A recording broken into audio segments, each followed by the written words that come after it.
All right, here we go. Hi there, I'm Julie, Yeah, madam. and we are both consultants for advanced learning partnerships. We do a lot of work with school systems around generative AI, and we are launching our second episode of our podcast today. We're going to be talking about a few things. One, we want to talk about some new developments that have happened since last time we chatted. We're going to talk through some resolutions. Everybody's making New Year's resolutions. And so instead of making our own, we thought we'd analyze some and talk through the implications for education and some of the ones that we've seen. And then, I think in education, we tend to be pretty trusting and assuming people are doing good. But there's definitely some things we want people to watch out for. And so we'll talk through some of the some of the cautions and risks of AI as well. All right.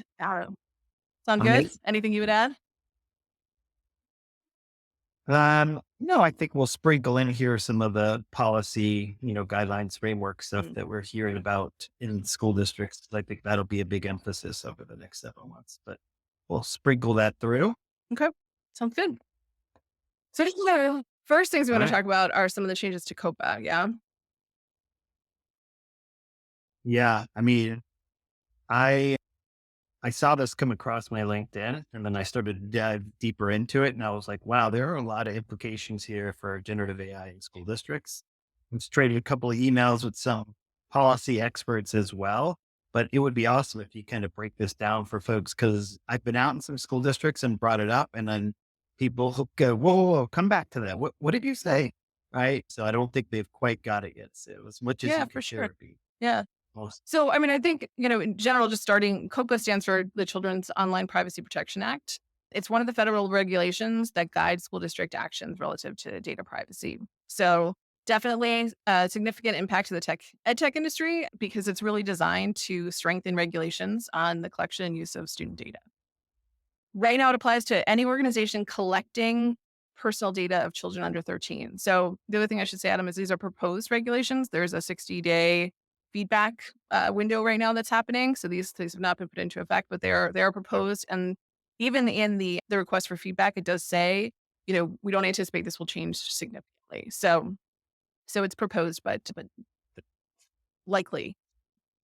So one of the things that they're proposing changes in is really who can grant permission to share children's data, how it can be, how children's data can be used, and then how products are interacting with children online. So social media has come into under fire because of their algorithms and how they keep children online. And so that's one of the things that these proposed changes seek to limit. The other big thing is there's a provision in there that school districts have to identify a data custodian within their school system. So there that piece is new. Schools have always, as part of FERPA, have been able to grant third-party access to apps or software that as long as students are using it for educational purposes. So that's already kind of built into FERPA. But having to identify a data custodian would be a new thing for school systems. Wanna Yeah. jump Hey, in? Yeah, do you yeah. mind if I just interrupt? Yeah, I mean, that one to me is, something that I hope school districts are paying attention to for two reasons. One is, I mean, essentially means anything that relates to student PII and or something that could train someone's, generative AI algorithm. Someone's going to have to sign off in those districts and especially large districts. Like that's a lot of applications, right? The second part that I'm curious about is like, well, what happens to the legacy applications that are already in use, maybe in schools and classrooms that someone didn't sign off on? Like, is there going to be a Yeah. process for that as well? Yeah, in terms of the implications for school systems, I mean, I think that's one of the things that schools can do now, right? Is start investigating like what are the platforms that they do have existing partnerships with. How are they collecting students' data now? Do they have this sort of like? Can you talk um about what's it called, like platforms that are wall gardened versus platforms that are using student data to train their models? Like, can you talk about some of that this distinction and how schools might want to be thinking about that or looking at that? Yeah. I mean, like, so there's, to your point, there's two different things going on, right? There's the district wide, maybe enterprise things that the district's paying for and using, right? Which you'll more than likely have a lot of these checks already in place.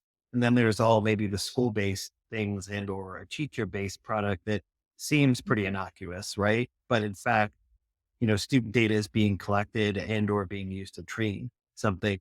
that the training part I know you're going to get to in a second is also kind of a concern here because we hadn't really looked at it from the standpoint of we've looked at it from like the AI that has been built into predictive, but we haven't thought about it from a generative standpoint. So I think that's the other Yeah. the other aspect. Well, and then in addition to that, you're talking about using student data to actually inform the development of other products, right? So sort of profiting off of students' data that they may or may not have permission to access. So I think that's the other concern. So the only thing that I've seen, One more the concern only, though, before you go past, is more of a concern for the ed tech environment, right? So if I'm a small ed tech or a startup, the resources probably needed to navigate to find, the person in the district who has to sign off and go through that whole process is very different from maybe a much more mature company. So it might actually translate into less innovation in some areas. And it's something that, we have to be cognizant of and pay attention to. right. And on the one hand, like, yeah, so finding that balance, we've talked about that before, right? Finding that balance between, protecting the human rights of students, but also ensuring that products are matched to what can really benefit them educationally. So that's, definitely, I think the spirit of this, whether that's what ultimately comes about is, remains to be seen. Yeah. Did you want to explain the whole training data part of it? Sure. Well, so I think, well, you can push back on this. I'll work on my fluency. You can push back on, but I ultimately, as students use different products, if they have an enterprise, if you're using an enterprise version, then whatever they put into those models is not actually being used to train the AI. So it's considered to be wall garden versus models that are not that use OpenAI, which would not be considered to be FERPA compliant because one, there may not be an educational need for them, but two, that data goes back. Anything that students put in there goes back in to train and make the model better. So a couple of things. One is I have learned this since you and I have spoken last because I watched Sam Altman do his keynote for the OpenAI Developers Day. And he said if you're using the API, so like third party companies, that it doesn't go back to train the actual model for OpenAI. So that's at least good news. I think what this is pointing to in the new regs would be that you can't use a model data that has been signed off on by a school district and then use that model to train and build a new product. So the example I've been using is let's say that you're a literacy company and you have all this data and trained on a learner and you now have that information and you decide, you know what? I think we could really help with math if we were able to apply that and build a whole new math product with word problems, but that were aligned to, a learner literacy level, right? Or reading level. As I read the law, you wouldn't be able to do that because that's a whole new product. So you can't take the training data Oh, I from see. one product and just apply it Gotcha. to another product. Okay. Makes sense. What about in terms of like what school system can do now? So there's this waiting period, and I think that's the tension in general for school systems is that all these regulations, whether it's legal regulations or guidance from state level organizations, like it's all coming, but there's this tension between needing something now and what's sort of on its way. So, do you have any thoughts on what school systems can do now? Three things. One is pay attention to this and obviously comment if you have something you want to add, if you feel strongly about something, so that those comments actually make it into at least the Mm. decision making process. Second, be thinking about who is your data custodian going to be, right? Because that most likely will happen.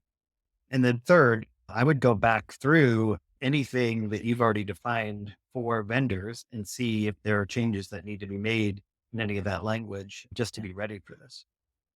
Okay, great.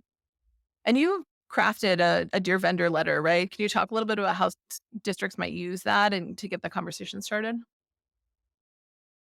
Yeah, and the dear vendor letter is, a great way to kind of go back to your trusted vendors or partners that support your school district and say, look, we recognize that generative AI is either already built into your tool or Mhm. it's on your roadmap, but we have to be paying attention to things that are super important to us, which is, student data privacy, educator data privacy, PII, transparency in models. How is this thing going to work? What data will you use? Will you be training on our students' data? Like, we want to at least start an open dialogue so that we can understand the implications. And we also want to make sure that these are safe and secure, right? Like, cybersecurity is going to play a huge role in all of this as we move forward with some of these tools. And when you have hundreds of new companies just popping up with tools, my guess is that some of them aren't the most secure tools in the world. And so we want to make sure that, we're paying attention to those things because cybersecurity is obviously still a major, major thing that we Yeah, be for paying sure. attention. Well, that goes to something that tech companies can be doing as well, which is like starting with that as their conversation, right? What they're doing and really being transparent about that and being proactive about that. There's so much opportunity or there's so much noise in that space for school systems. I mean, people are inundated with reach outs from vendors. So it's a definitely a way people could cut through the noise. All right. So a few other things. So we've seen a lot of different predictions from different groups about what's going to happen in 2024. So I wonder if there are a few of your faves that you want to highlight and we could kind of talk through what the implications might be for education there.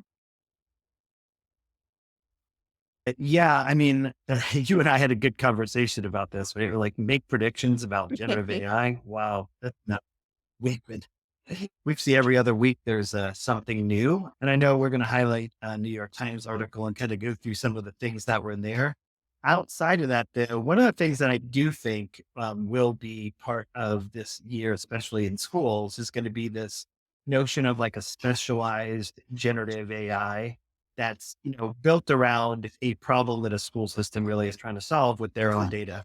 So it could be something around for special ed, maybe around IEPs, right? That they want to build and they're just using a specialized way of doing it or multi-tiered intervention, right? So they want to be able to have something that they can give to teachers that will help, move kids in and out on, these different tiers and or come up with interventions that are supported by research. And so, they'll roll out this chatbot that's very specialized, but that can also take into account, what the school district's model is. So I think that this notion of specialized uh, is one for sure.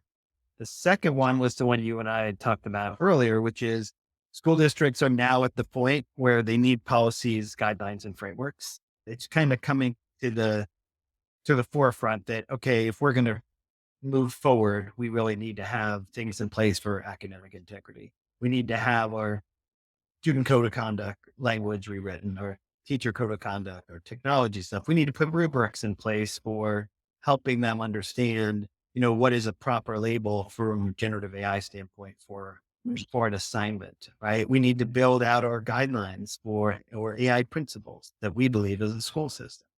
And so I believe this year you're going to see a lot more of that. In fact, we saw our fourth state, my home state of North Carolina, put some guidance forward this week, which is always helpful, right? So we're starting to see some of that come forward, and I think that will help to kind of waterfall some of this. But to me, we'll see a lot more of that, which means we'll get a lot of great resources that we can start to share out moving forward. And then third, I do think that this is the year where we'll kind of start to see school systems actually use generative AI in ways that will kind of shift some of the teaching and learning conversation. It's not going to be a complete kind of, hey, we used to do it this way. Now we're doing it this way because of generative AI.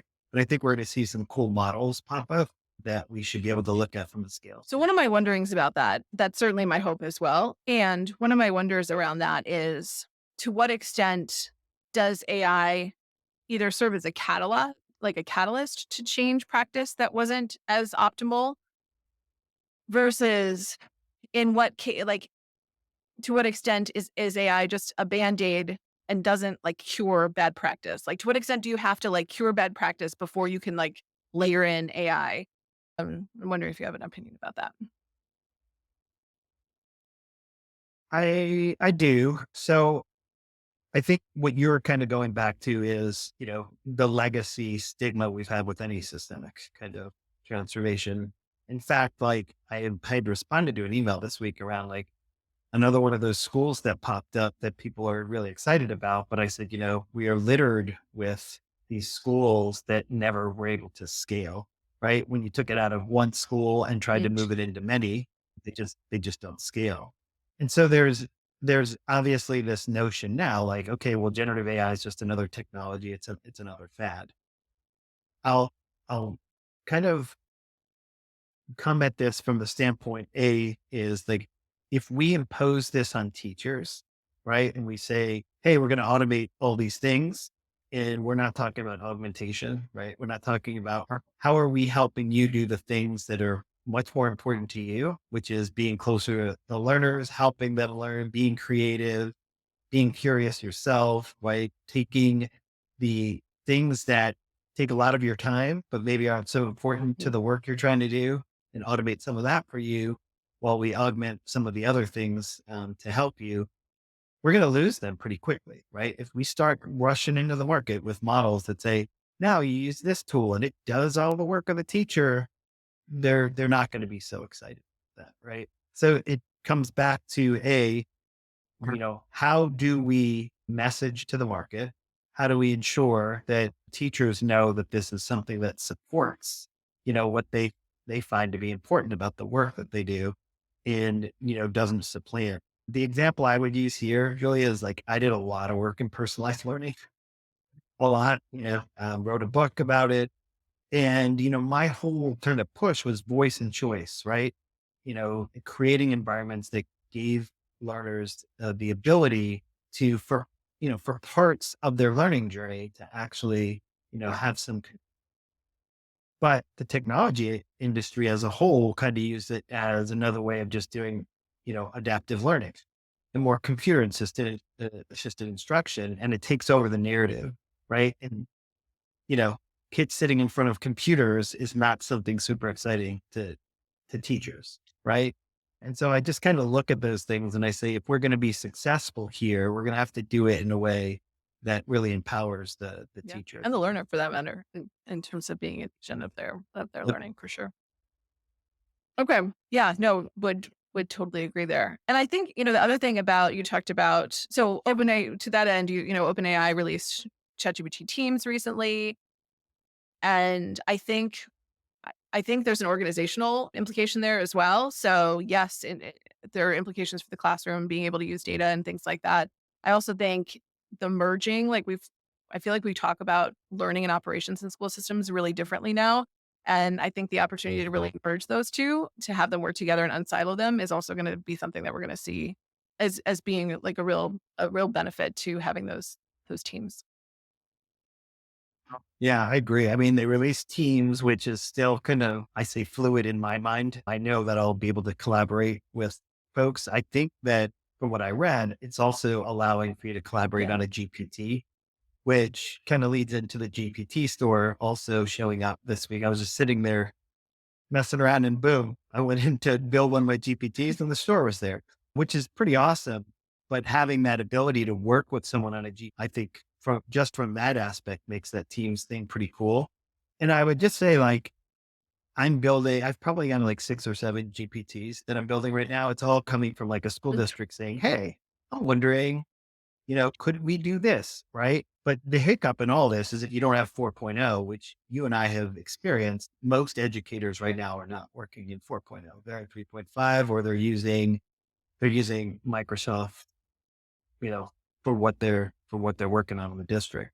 So I did find a workaround with a website called BotPress that actually allows you to put your GPT on your website so that others can actually mm, use your GPT. So there are some workarounds for that too. So don't be scared to experiment with GPTs. And then the other thing you and I are working on is, like a GPT hackathon, right? Where we can bring folks together teach them how to build these things with a framework we've been using and let them solve for a problem the district's having and see the amazing things that can Sure. happen there. So I'm pretty excited about what could happen with these GPTs moving forward, and helping school districts actually solve for 100%. some things. Totally agree. I share the excitement and not to be negative, Nelly, but I do wonder about some of the messiness around like the organization and personal creation, right? So you're using school device that was school issued to create a GPT, but you own it. Like I think there's going to be a little bit of messiness or things that we're going to have to just work through for, educators and educational leaders and school systems to be creating GPTs. So that would like, Yeah. Not to mention if you put it in the store, right? And then you can make money, which, OpenAI has not really define yeah. what that's going to look like, from a money standpoint. No, most people will not get rich off of creating a GPT.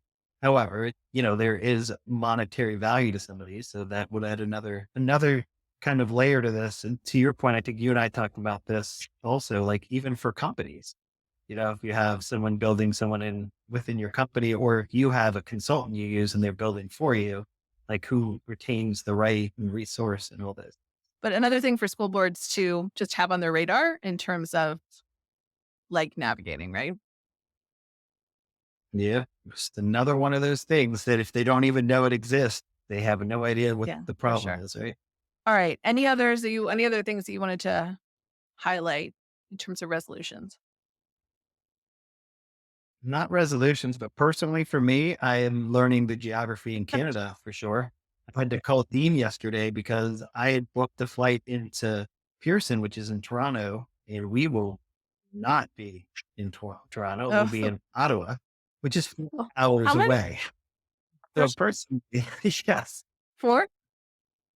Oh, 4 hour. So I had to change all my flights and stuff. I'm just saying, like, I think my Canadian geography will get better this year. that's funny.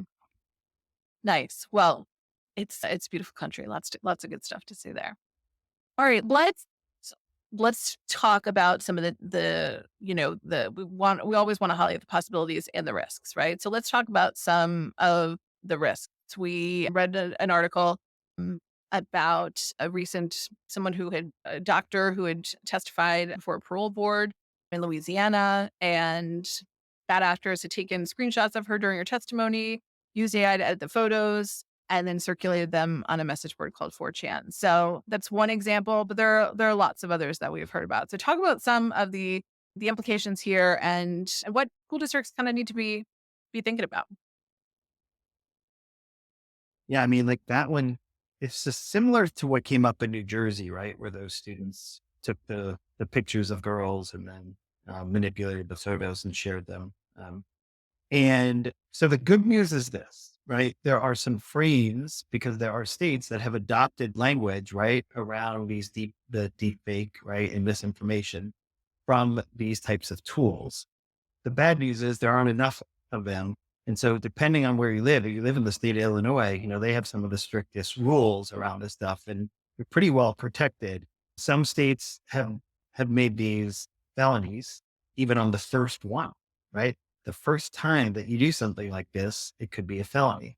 So we're starting to see language and typically, as you know, with legislators, like if you can get the language from a bill that you could then kind of utilize and it makes sense, and you'll see it kind of proliferate around the country. The other thing is there seems to be bipartisan support for this. So I do think there's some over the next year, we will see some things being put in place to at least help alleviate, some of the bad or punish some of the bad actors that do this work. So, however, you and I also, I referenced the New York Times article earlier, like the image and video creation tools are just insane what's going to happen this year. So one of the big highlights in that article was you'll be able to take an image and that prompt something and that image will become a video, right? So going from image to video with a prompt, not having to have any technical capabilities, you'll be able to do that. And then, there's already software, obviously, that allows you to manipulate images and remove clothing and such from an image and or place someone somewhere where they weren't. Same thing from video, and obviously being able to take someone's voice, manipulate that and make it look like someone saying Yeah. something that they're not. And those are all advances that are moving very quickly, even from a year ago to today. And we definitely have to be cognizant of that as a Yeah, for risk in sure. school districts. It's interesting because you and I were on a call with a school system, and one of the people that we were talking to when we asked kind of what their current state was around their work with generative AI, the response was, "We've taken more of a fear based than an innovation approach." And I thought that was so astute and in some ways really, really smart, right? And at the same time, I think if we're waiting in school systems for those laws to come down and to change and for those regulations to happen, we're going to find ourselves in a lot of trouble. So I think it absolutely underscores the need for school districts to educate themselves and everybody, all their stakeholders, but also to start crafting some of that policy so that they at least have some repercussions within, like, and have some local control over what's going on. Would you- Yeah, and it also goes back to this idea of, helping people understand misinformation, the difference between mis and disinformation, right? But also like we are moving to a world where we're going to have to verify before we trust, right? And it's interesting as I've been having these conversations with school districts around hallucinations, right? And everyone's like bad, bad, and I sit there, I go, what about all the people you know in your life that hallucinate? You ask them a question, they shouldn't probably answer. They give you some answer, and you're like, that doesn't make sense, right? And that's really what we want to be doing with these, with Mm. these generative AI tools, right? Like, does that make sense? So I would suggest that, like, from all of this, regulation or not, to your point, the one thing we do have control over in school systems is ensuring that, our digital citizenship, our digital literacy curriculum are up to date, Sure. and that we're educating the Yeah, entire for community. sure. Think about to like families and how what a vulnerable position for school and district leaders to be in to have so much uncertainty around this and to oftentimes want to present as having the answer before we present a problem. And I think in this case, like being able to share potential horizon worries and saying, "Hey, here's what we're doing right now. Here's what we don't know," and like really being upfront about where the uncertainty lies and what to be on the lookout for. I think is a strategy at this point where it may not have been in the past. Yeah, I agree. I mean, look, I was in a district this week and I showed them how I took a video of one of their school board meetings and then took one at part of it and then started chatting. First of all, I was able to decode what was being shared at the meeting and then we had a chat. And they were laughing because of how I chatted with it. But then they were also shocked with, like, oh, our community Yeah, can do this, right? yeah, 3 seconds of somebody's voice. Well, it wasn't even just that, right? It was just being able to Oh, take oh, the I see. Yeah, video, yeah, right? Going to, something like GPT and then say, okay, decode this, tell me and give me, a summary of yeah. what's going on. And then I was able to say, what's the counter argument to what the school district Interesting. is proposed? Hmm, Yeah. interesting. Anything else that you wanted to make sure we talked about today that we have not has not come up in our conversation yet? I'm just kind of looking at our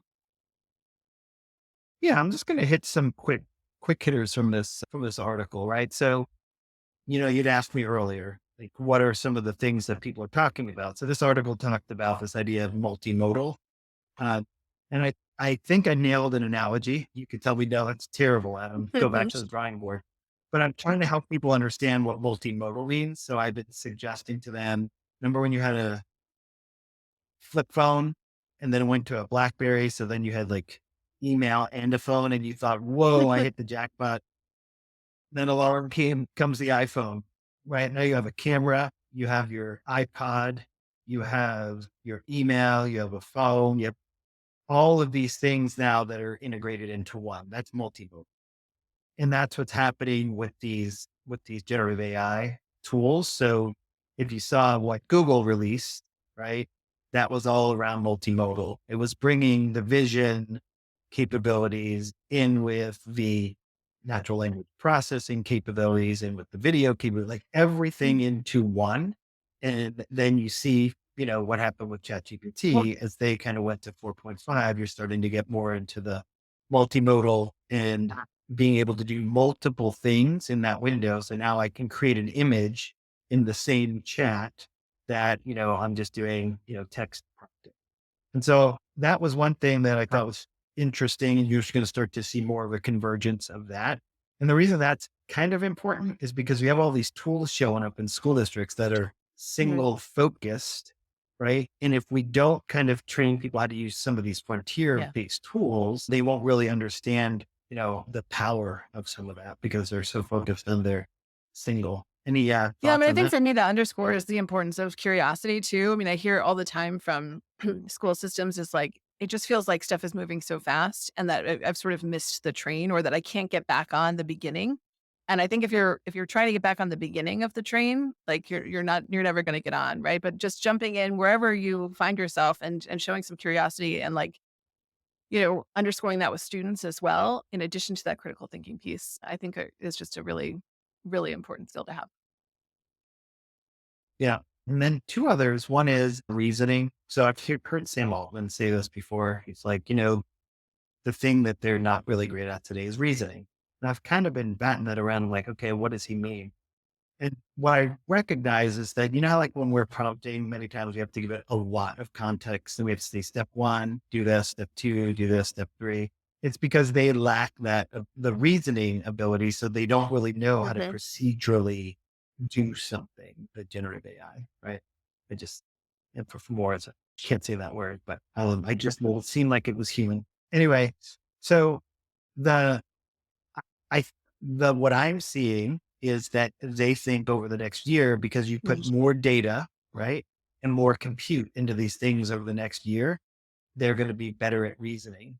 The one caveat that I've seen discussed, which I think is kind of interesting, is over the next year we're going to see a lot more of the actual outputs of the generative AI being input back in to train the model. So you have the Hmm. model being trained by, its own images, its own text, right? And, what kind of model does that create moving forward? That's interesting because I was having a conversation with GPT-4 the other day, and I was sort of sharing my insights based on what was said, and it was coming back to me with, "That's very insightful, Julie." And, like and for me, that's more of a reasoning type of response than just, whatever, that there's some processing that happens there, right? Uh, so that's interesting. Well, and again, going back to schools, right?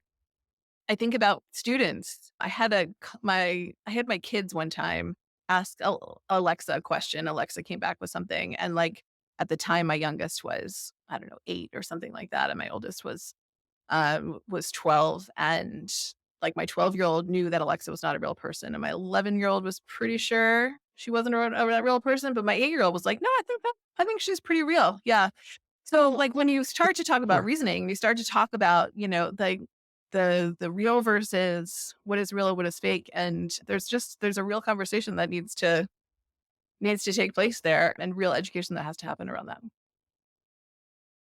Yeah. And I think like some of this, again, you and I are trying to dispel like this isn't magic, right? And you start to look at these GPT models and the T part, right?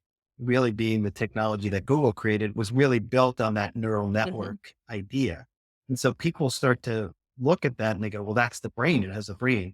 But when you listen to folks on YouTube, kind of data scientists and people that are in the know about this, that it, it's not thinking, not like a brain. We're giving you the analogy, the parameters are the neurons, right? And those neurons are all attached to other neurons. And, the parameters are attached to all these other parameters. And when it's learning, Right. it's training itself. It's creating all these new parameters from the training, right? But, I, I, I guess I'm saying that to say like, when we kind of look at the models moving forward, we have to recognize to your point, like when it's saying to you, wow, that's amazing or whatever it said, like it's not really saying that. It's a pattern of something to make you feel good that it probably has seen in its training data. Sure. All pattern recognition. So CES was this week and it was all about AI. But one of the things that I saw over and over again outside of like appliances and cool stuff for cars was robots.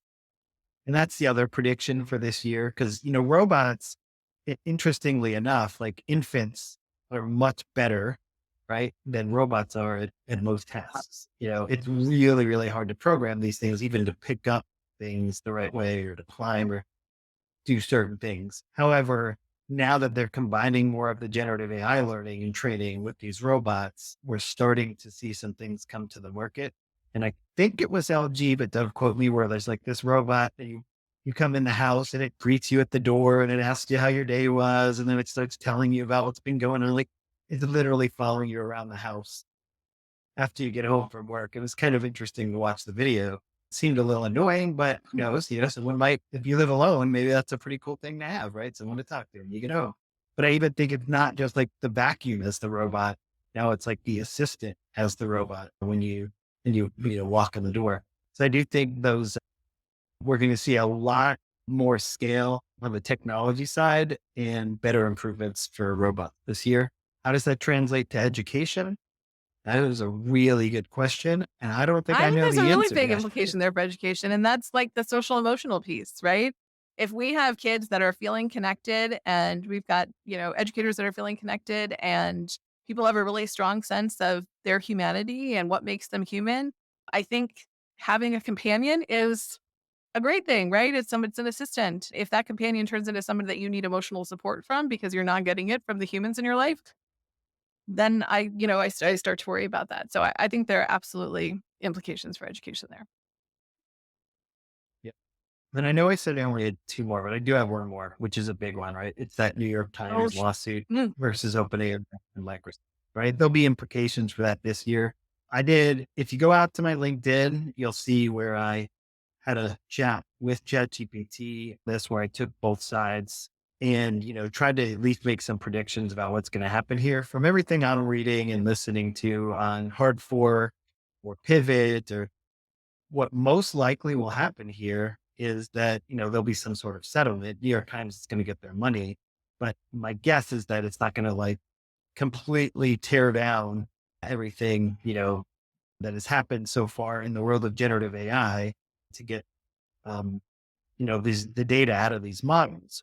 But there are implications here for sure. When you start looking at fair use based on this model, you know, New York Times does have some pretty compelling arguments around what's going on here, especially if people don't go to their website anymore to get the information, right? And for all the people that are the writers and the researchers and the reporters on this stuff, there's implications for that as well. So just something we need to pay attention to. Like I said, I've put up the LinkedIn post on this, and you and I will definitely be tracking it 100%. this year. Yeah, it's super compelling.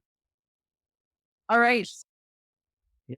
Well, look, we always have a So lot to we talk about, Julie, which is so amazing. We have said that we want to do an interview for our next podcast, so we'll be reaching out to some folks to see who we get on to do an interview. But for those of you who are listening, the 4 of you that are probably tuning in, if you do have questions you want us to tackle, though, please feel free to send them our way, and we will definitely tackle it in our awesome. podcast. All right, Adam. Thanks so much for the conversation. We'll see you next time. Yeah, see you next time.